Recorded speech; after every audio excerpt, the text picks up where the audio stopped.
I'm James Lupton. I'm delighted to be joined with James Bonecrusher Smith. James, how are you, sir? Good. How you doing?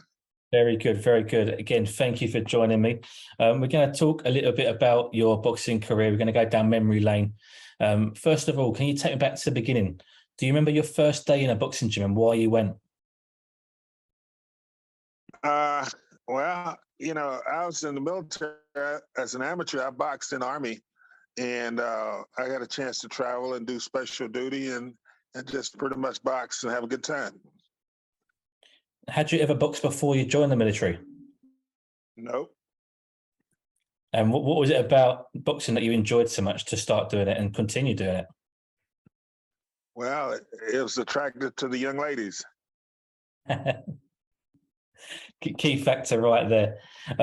Obviously, you found out that you was clearly good at it. You pursued a career in boxing. Just talk to me a little bit about turning professional. When was that decision made, and why did you make that decision?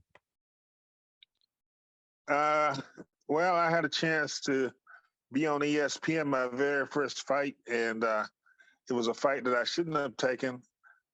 James Broad, he had won the Olympic trials back in 1980, I think was the year. And I was doing good. It was a 6-round fight. I should have never fought a 6-round fight for my first fight. But I was excited. Had a nice little payday, and ESPN the world had a chance to see me, and I was stopped in the 4th round. But I won my next 10, 11 fights, and I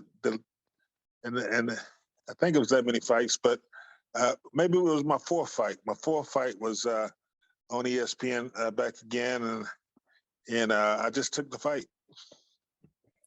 Talk to me about that. Obviously, your pro debut, the loss. How did it feel straight after the fight to lose that fight for your debut? Uh, well, and looking back, I feel like I should have never taken the fight to start with. I should have never agreed for that fight. A lot of different experience. The guy I was fighting, James Broad, had a lot of experience. He had won Olympic trials, and probably should have never taken that fight. In hindsight, now looking back, did it have much effect on your career losing your first fight? It made me go to work and work hard and be prepared for my fights. There's a lot of onus nowadays on an unbeaten record of protecting an O. Obviously, you never had that. Do you feel that is a good thing and a benefit for you? Guys being protected? Protecting an unbeaten record, a 0. I didn't understand. Sorry, so for example, like Floyd Mayweather went 50-0, so he never lost a fight. So nowadays, fighters will try to protect their O. So they'll try and go their full career without being beaten. Do you feel that for yourself, because you never had that pressure of defending an unbeaten record, do you feel that's a benefit for you? Well, I think there's pros and cons about it. I think it's a good thing if you can make that happen. Mayweather is very special. He's a tremendous fighter, but most guys has to be tested. A guy that I always think about is Jerry Cooney. He was protected. He had an undefeated record, and then prepared, but he hurt Larry in that fight. But I think if he had some tougher fights leading up to that, he would have been much better off. Now, I want to talk about the fighters that you fought. You fought, some absolute monsters, if we're fair. Let's talk about, first of all, Frank Bruno and beating Frank Bruno. How was that? It was. Oh, you've muted yourself. Sorry, James. You've gone on mute. And fighting in his home, but when I got to London, and when I flew into London with my little entourage of about 10 people, I told the media that I was going to knock him out, and I just kept psyching myself, believing that I could do it, and then it just turned into reality. I made it happen. What gave yourself that belief that you was going to knock out Frank Bruno, who was at the time 21-0? I don't know. I just believed that I could, and I just worked hard, and I had a tremendous trainer. Emo Griffith was 6-time world champion, and he kept telling me I could knock him out, I could beat him, and just hit him to the body. But this guy was in tremendous condition, and I just kept working him down, walking him down, and beating him up, and finally in the 10th round he came, and I think if he'd have moved around in the 10th round, and he would have won by decision. But he really wanted to knock me out. He was 21-0, 21 knockouts. He knocked everybody out. You mentioned the Emil Griffiths, your coach at the time. I was going to come on to him a bit later on, but we'll come into him now. Just talk to me a little bit about learning from him. What was he like as a coach? Well, I didn't question him because I knew to be able to win the title 6 times, and I knew, we worked out together in New York, and so he had a lot of prestige. He had a lot of people honored him and praised him of his boxing abilities. So I didn't question it, and I just did what he asked me to do. Absolutely. Is it because obviously he was, let's say, 6-time world champion? He'd been there and done it. Did that make you feel more confident in his advice? Absolutely. Fantastic. Now, going back to the fighters you fought, so straight after Bruno, you went into Larry Holmes. Probably if not the greatest jab in boxing history. What was Larry Holmes like to face as an opponent? I was excited about fighting Larry. I mean, excited about fighting in Las Vegas. I mean, anytime you can just be in Las Vegas, I mean, it's something.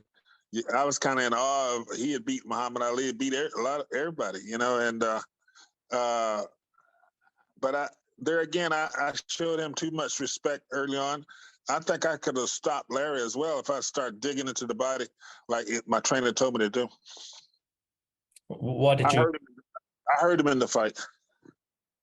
What was he saying? Did you hear him grimacing, or was he saying he wasn't liking it? What was he hearing? He was grunting. And why did you not pursue the body attack? I don't know. I mean, looking back, I mean, I just don't know. I mean, believing that I really had punching power, and I don't think I really believed that until after my career. I mean, I could hurt these guys if I just turned my hands loose, let it go, Absolutely. I mean, in terms of, again, touching on what you just mentioned there, you didn't realise until after your career. Do you look back on your career with any regrets at all? Well, I had my first fight. I think I was 28 years old. I was old. I mean, I should have started out 10 years earlier. Is that the only regret you sort of had at all on that? Well, and just get busy early, in my fights, and I think if I'd have got busy early in my fight, first round, I could have stopped a lot more guys than I stopped.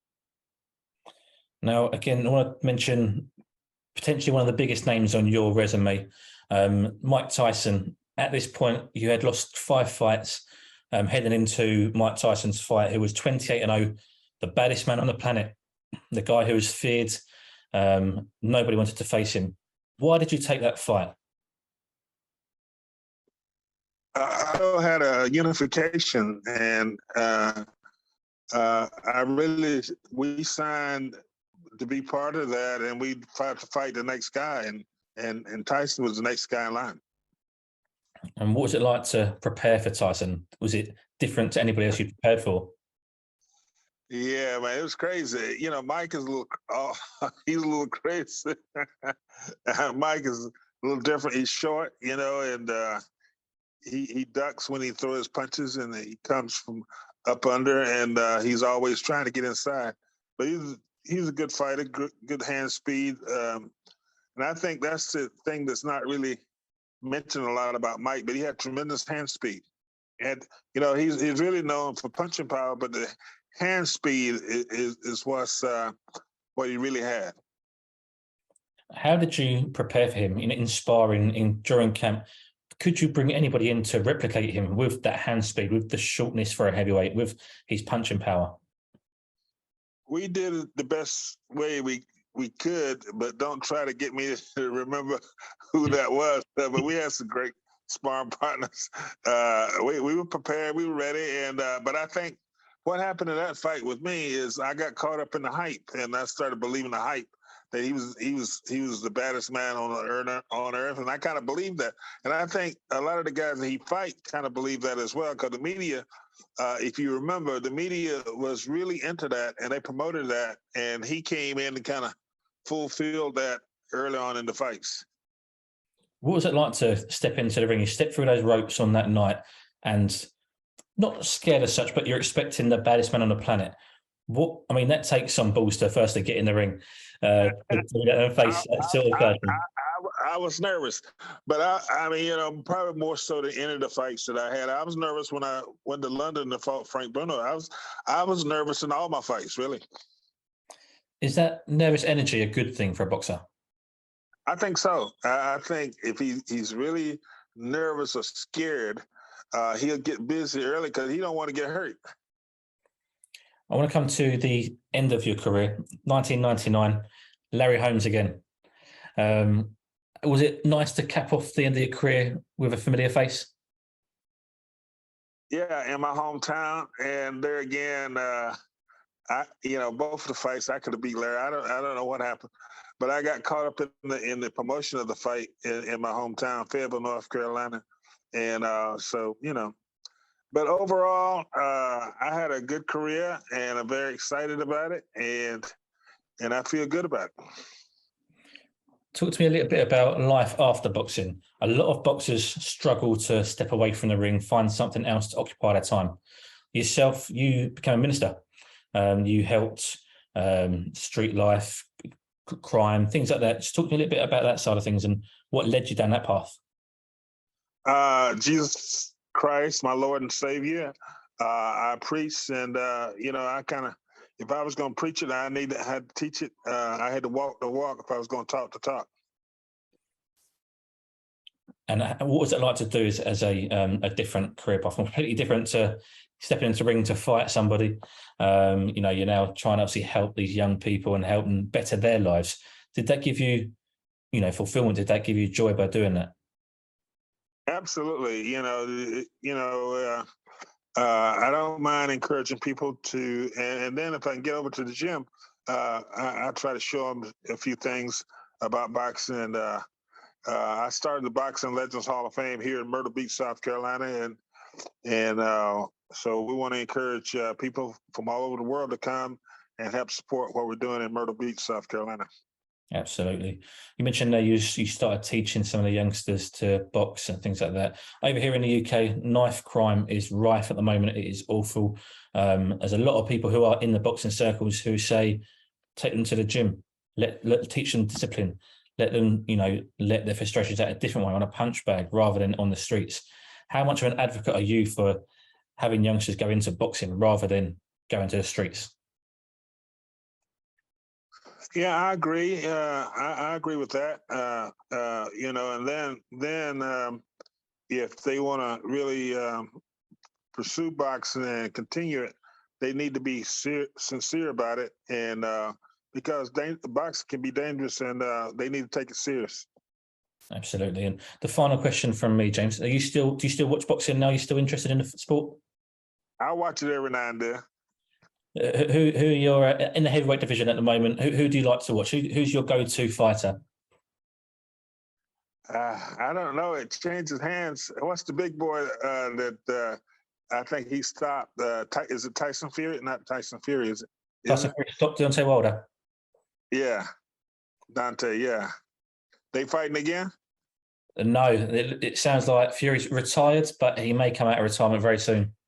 I'm pretty sure he's coming back. Too much money not to. Yeah, he beat pretty much everybody out there. Absolutely, he beat some bad boys. Yeah, definitely. I just wish I was about 20 years younger, though. I'd make a comeback. Yeah, do you in your prime would you beat Tyson Fury? I think so. Yeah, fantastic. Yeah. I want to thank you very much for your time today. It's been an absolute pleasure speaking to you. Thank you. Same here. Thank you very much.